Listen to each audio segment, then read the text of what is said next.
In the past month, the global warming campaign has won a great victory.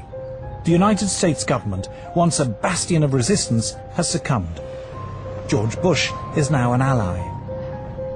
Western governments have now embraced the need for international agreements to restrain industrial production in the developed and developing world.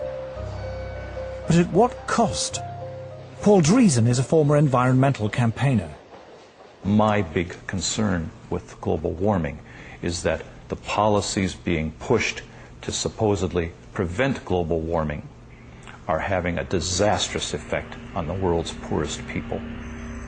Global warming campaigners say it does no harm to be on the safe side. Even if the theory of man-made climate change is wrong, we should impose draconian measures to cut carbon emissions just in case. They call this the precautionary principle. The precautionary principle is a very interesting beast. It's basically used to promote a particular agenda and ideology.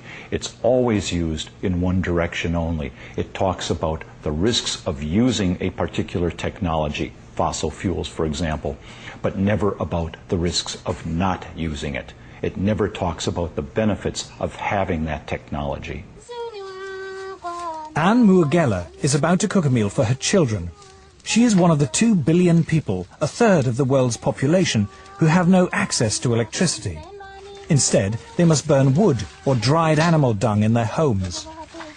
The indoor smoke this creates is the deadliest form of pollution in the world. According to the World Health Organization, 4 million children under the age of 5 die each year from respiratory diseases caused by indoor smoke, and many millions of women die early from cancer and lung disease for the same reason. If you were to ask a rural person to define development, they'll tell you, yes, I'll know I've moved to the next level when I have electricity. Actually, not having electricity creates such a long chain of problems, because the first thing you'll miss is the light. So you get that they have to go to sleep earlier, because there's no light. There's no reason to stay awake. I mean, you can't talk to each other in darkness. No refrigeration or modern packaging means that food cannot be kept. A fire in the hut is too smoky and consumes too much wood to be used as heating. There is no hot water. We in the West cannot begin to imagine how hard life is without electricity. The life expectancy of people who live like this is terrifyingly short, their existence impoverished in every way. A few miles away, the UN is hosting its conference on global warming in its plush gated headquarters. The gift shop is selling souvenirs of peasant tribal life, while delegates discuss how to promote what are described as sustainable forms of electrical generation. Africa has coal, and Africa has oil, but environmental groups are campaigning against the use of these cheap sources of energy. Instead, they say Africa and the rest of the developing world should use solar and wind power. A short drive out of Nairobi, we find our first solar panel. A Kenyan public health official has brought us to a clinic which serves several villages. The only electrical implements in the clinic are the electric lights and a refrigerator in which to keep vaccines, medicine and blood samples. Electricity is provided by 2 solar panels. So what can it do successfully? Lighting. Lighting only? Yes. What happens when you put lighting plus the refrigerator and others? What happens? It sounds an alarm. It sounds an alarm? Yeah. Then can we maybe see that?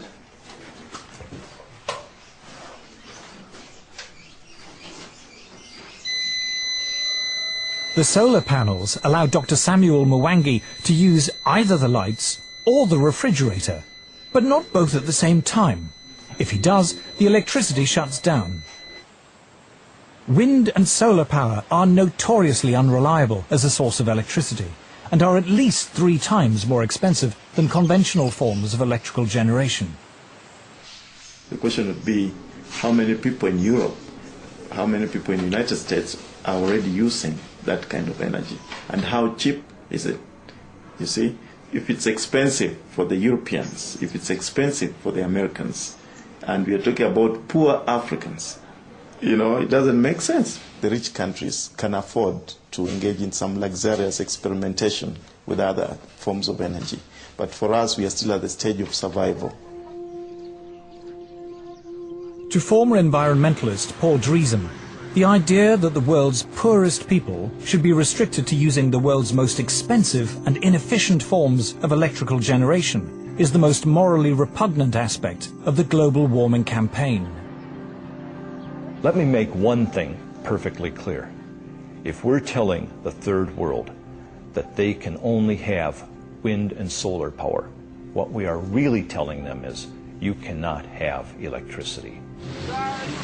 The challenge we have when we meet Western environmentalists who say we must engage in use of solar panels and wind energy is how we can have Africa industrialized. Because I don't see how a solar panel is going to power a steel industry, how a solar panel, is going to power maybe some railway train network. It might work maybe to power a small transistor radio. I think one of the most pernicious aspects of the modern environmental movement is this romanticization of peasant life, and the idea that industrial societies are the destroyers of the world. One clear thing that emerges from the whole environmental debate is the point that there's somebody keen to kill the African dream, and the African dream is to develop.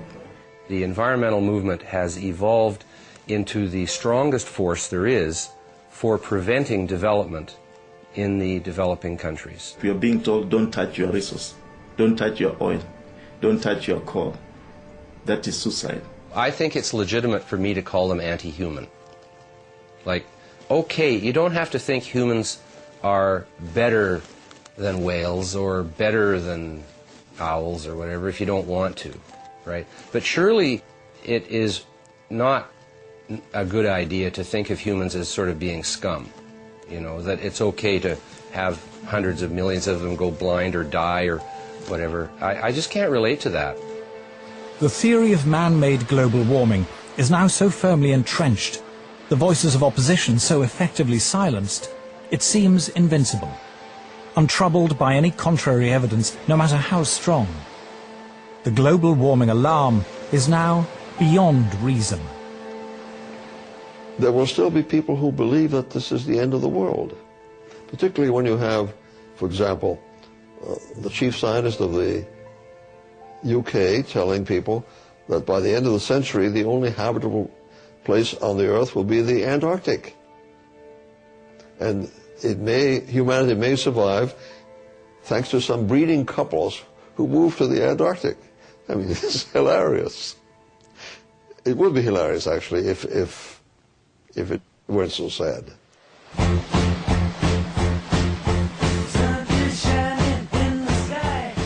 3:15 tonight, dispatches, and how green are our politicians and business leaders.